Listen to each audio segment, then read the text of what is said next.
Hello friends, welcome to Nasekitchen.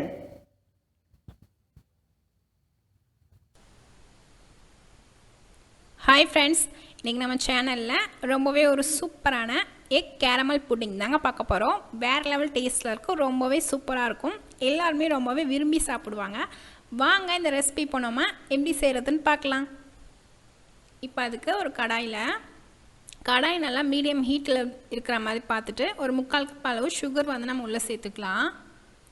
இப்போ இதில் ஒரு 2 டேபிள் ஸ்பூன் அளவு தண்ணி வந்து நம்ம உள்ளே சேர்த்துக்கலாம். இது வந்து நம்ம வந்து கேரமல் வந்து நம்ம ரெடி பண்ணுறோம். 2 டேபிள் ஸ்பூன் அளவு தண்ணி சேர்த்துட்டு இப்போ இதை அப்படியே வந்து எதுவும் வச்சு கிண்டாமல் அப்படியே இருந்துருங்க.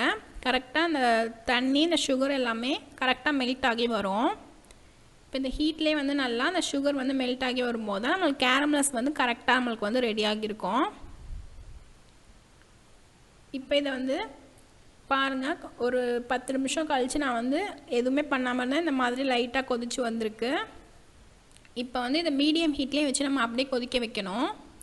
ஹை ஹீட்லலாம் வச்சிங்கன்னா தீஞ்சு போயிடும், அப்புறம் தீஞ்ச ஸ்மெல் அடிக்கும், கேரமல் வந்து சரியாக இருக்காது.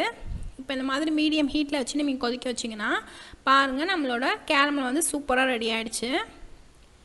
இப்போ இந்த மாதிரி ரெடி ஆனதுக்கப்புறம் இப்போ இதை உடனே வந்து நம்ம ஒரு பாத்திரத்துக்கு வந்து நெய் தடவின பாத்திரத்துக்கு நம்ம வந்து இதை உடனே மாற்றிடணும். இல்லைனா இதிலே வந்து நம்மளுக்கு கிறிஸ்டல் மாதிரி ஃபார்ம் ஆகிடும்.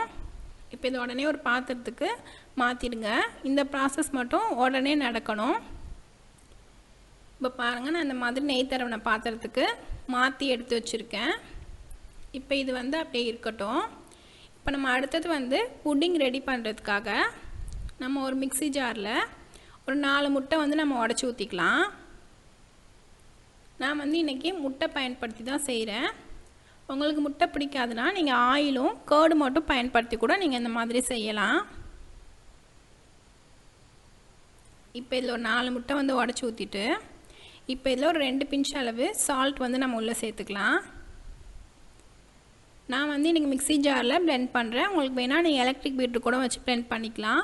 இதில் ஒரு 2 டேபிள் ஸ்பூன் அளவு சுகரும் வந்து நம்ம உள்ளே சேர்த்துக்கலாம். இப்போ இதை நம்ம நல்லா வந்து பல்ஸ் கொடுத்து அரைச்சி எடுத்துகிட்டு வந்துடலாம். ஒரே அடியாக ஓட்டினீங்கன்னா மிக்ஸி ஜார் வந்து ரொம்ப ஹீட் ஆகிடும், அது வந்து கரெக்டாக இருக்காது. இப்போ இந்த மாதிரி பல்ஸ் கொடுத்து அரைச்சி எடுத்துக்கோங்க. இப்போ இதில் ஒரு 1/2 கப் அளவு பால் வந்து நான் உள்ளே சேர்த்துருக்கேன். பால் வந்து நல்லா காய்ச்சி ஆற வச்சு உள்ளே சேர்த்துக்கோங்க. சூடாக வந்து முட்டையில் வந்து ஆட் பண்ணக்கூடாது. இப்போ இதை வந்து நம்ம அரைச்சி எடுத்துகிட்டு வந்துட்டு இப்போ இந்த மாதிரி கேரமல் அந்த பாத்திரத்துலேயே வந்து நம்ம இந்த கலவையும் உள்ளே சேர்த்துக்கலாம். இப்போ இது மேலே வந்து நான் கொஞ்சமாக வந்து நட்ஸ் வந்து ஆட் பண்ண போகிறேன். இது வந்து ஆப்ஷனல் தான், இது உங்களுக்கு வேணும்னா ஆட் பண்ணிக்கலாம், இல்லைனா ஸ்கிப் பண்ணிக்கோங்க. Today secret number 5. இப்போ நான் வந்து கொஞ்சம் கொஞ்சமாக பொடியாக கட் பண்ண கேஷ்நட் வந்து நான் உள்ளே சேர்த்துருக்கேன். இது நம்ம சாப்பிடும்போது அங்கங்கே வாயில் கடிபடும் போது ரொம்பவே டேஸ்ட்டாக சூப்பராக இருக்கும். குழந்தைங்களுக்கு வந்து இந்த மாதிரி நட்ஸ்லாம் சேர்த்து கொடுக்கும்போது ரொம்பவே ஹெல்த்தியாகவும் இருக்கும். அதனால தான் நான் இது உள்ளே சேர்த்துருக்கேன். இப்போ இதை நம்ம வந்து அவிச்சு தான் எடுத்துக்கணும். உங்கள்கிட்ட இட்லி பாத்திரத்தில் கூட இருந்துச்சுன்னா நீங்கள் அதில் கூட அவிச்சிக்கலாம். நான் வந்து இன்றைக்கி கடாயில் வந்து தண்ணி வச்சுட்டு இப்போ அந்த பாத்திரத்தை வந்து நான் உள்ளே வச்சுக்கிறேன். உங்களுக்கு தூக்கி வைக்கிறப்ப ஸ்டாண்ட் இருந்தால் கூட அதில் வச்சு கூட நீங்கள் வந்து அவிச்சு எடுத்துக்கலாம். இப்போ வேர்வை தண்ணி உள்ளே போகாமல் இருக்க ஒரு மூடி போட்டு நம்ம மூடிட்டு இப்போ இது மேலே வந்து நம்ம வந்து மூடி போட்டு மூடி ஒரு 20லேருந்து 25 நிமிஷம் கிட்ட நம்ம கரெக்டாக வேக வச்சு எடுத்துக்கலாம். எனக்கு கரெக்டாக வந்து 20 நிமிஷம் போல் ஆச்சுங்க. இப்போ இது இருக்கட்டும். இப்போ நம்ம கரெக்டாக ஒரு 20 நிமிஷம் கழித்து ஓப்பன் பண்ணி பார்க்கலாம் வாங்க. இப்போ பாருங்கள், நம்மளோட சூப்பரான புட்டிங் வந்து கரெக்டாக அழகாக வந்து ரெடி ஆகி வந்திருக்கு.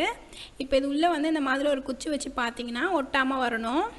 இதுதான் வந்து கரெக்டாக நம்மளுக்கு வெந்திருக்கிறதுக்கு பதமாக இருக்கும். இப்போ வாங்க, இது சூடு ஆறுனதுக்கப்புறம் இது நம்ம ஒரு பிளேட்டுக்கு மாற்றிக்கலாம். இப்போ இது சூடு ஆறி இருக்குது. நான் ஓரங்கள்லாம் வந்து கத்தி வச்சு லைட்டாக எடுத்து கொடுத்து வச்சுருக்கேன். அப்போ தான் நம்ம புட்டிங் வந்து உடையாத நம்மளுக்கு கரெக்டாக பிளேட்டில் வந்து நம்மளுக்கு வரும். இப்போ இதை அப்படியே நம்ம வந்து கவுத்து போட்டுக்கலாம். ரொம்பவே சாஃப்டாக நல்லா சூப்பராக இருந்துச்சுங்க. நீங்களும் உங்கள் வீட்டில் கண்டிப்பாக ட்ரை பண்ணி பாருங்கள். இப்போ இந்த மேலே வந்து லைட்டாக வந்து தட்டி கொடுத்துக்கலாம். அப்போ தான் நம்மளுக்கு வந்து பாத்திரத்தில் ஒட்டாத நம்மளுக்கு வந்து வரும். பாருங்கள், நம்மளோட சூப்பரான கேரமல் புட்டிங் வேறு லெவல் டேஸ்ட்டில் ரொம்பவே சூப்பரான முறையில் ரெடி ஆகிடுச்சு.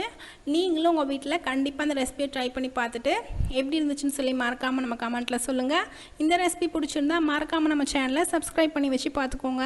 உங்கள் ஃப்ரெண்ட்ஸ் அண்ட் ஃபேமிலி மெம்பர்ஸோடய ஷேர் பண்ணிக்கோங்க. தேங்க்ஸ் ஃபார் வாட்சிங்.